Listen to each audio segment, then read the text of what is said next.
Now our Sunday spotlight shining on President George W. Bush, speaking there at a forum I moderated this week at the Bush Institute, and afterwards a rare conversation with the former commander-in-chief who's made it his mission to avoid the limelight since leaving the Oval Office.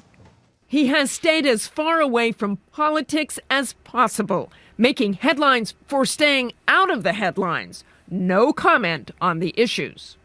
A lot of people ask me, do I miss much about being president? And the answer is really no. Former President George W. Bush is still making some big-time appearances, here tossing the coin at a season opener for his beloved Dallas Cowboys. But mostly it's been tackling his new passion, oil painting, or golf and good causes, sometimes golfing for good causes, like America's returning veterans. Up to this point in time, we have honored our vets through sporting events, riding mountain bikes or playing golf.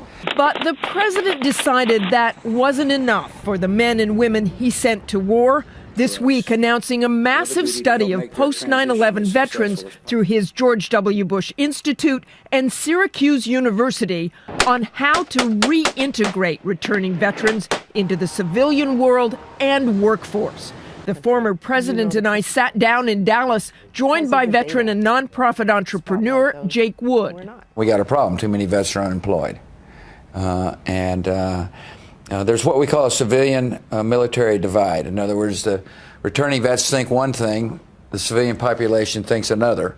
And our aim is to get people to understand each other better for the good of the veteran community. Veterans are simply looking to be understood.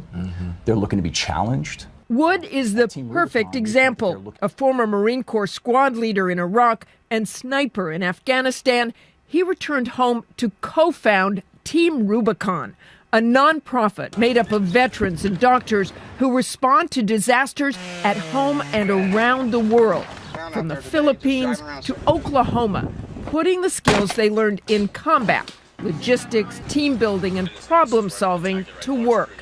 But Wood says more needs to be done for the tens of thousands of veterans looking for work. There's an opportunity for organizations like Team Rubicon, like the mission continues, to provide veterans with perhaps that sense of purpose, that sense of mission that they had while they had the uniform on. For President Bush, knowing the great cost of these wars, 6,800 American service members killed and 51,000 wounded, this new initiative to help returning veterans helps him as well. I think all of us, and I'll include myself in that, feel deeply about veterans. But for you, Mr. President, it has to help you cope with what happened in those wars. No question it helps. I mean, I have a duty. I obviously get slightly emotional talking about our vets because I have an emotional, I'm in there with them.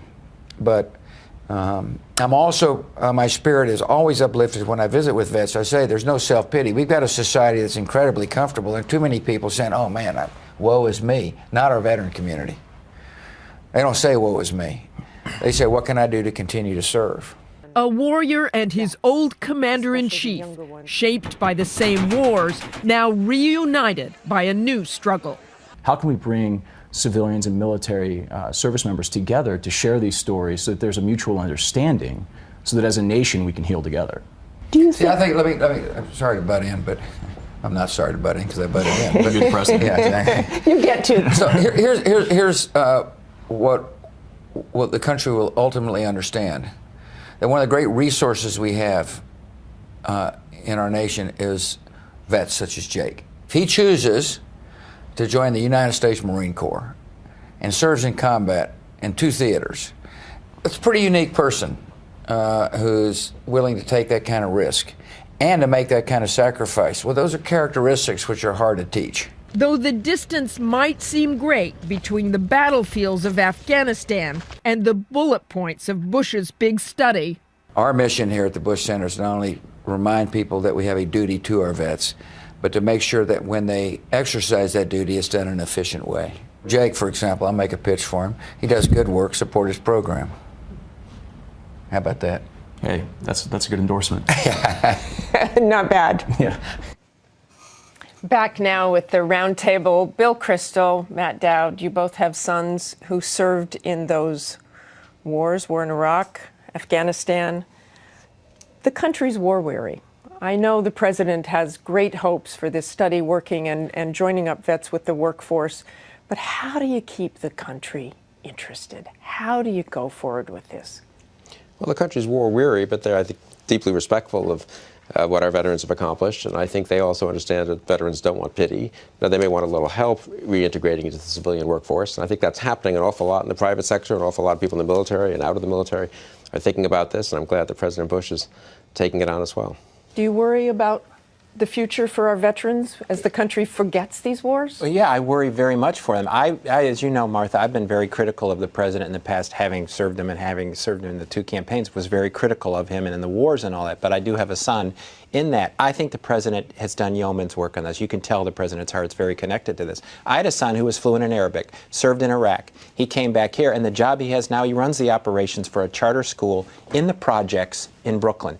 Nobody in the military helped him get that job. Nobody in government helped him get that job. He got that job on their own. The problem we have is every department is siloed. The Defense Department is siloed. The Labor Department is siloed. The Commerce Department is siloed. And these vets, as the president said, have characteristics that people don't see. They don't need to go into a security job. They can go into a leadership job in the company, and we have not done enough.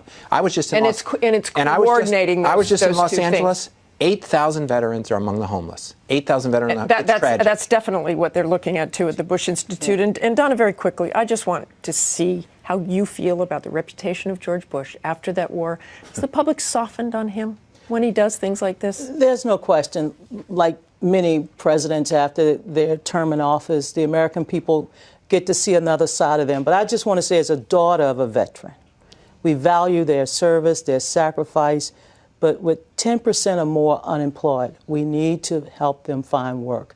And that's why I'm proud that the First Lady and Mrs. Jill Biden are also doing that. That's exactly right. Jill Biden was at this summit as well. Thank you very much. Thanks to all of you. We'll be right back after this. And now, again, we honor our fellow Americans who serve and sacrifice. This week, the Pentagon released the name of one Marine killed in Afghanistan.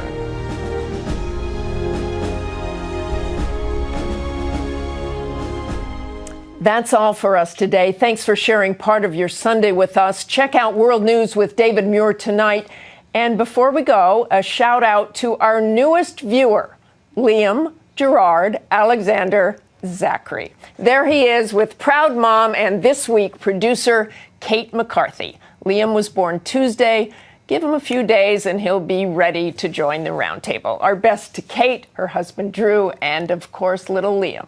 Have a great day.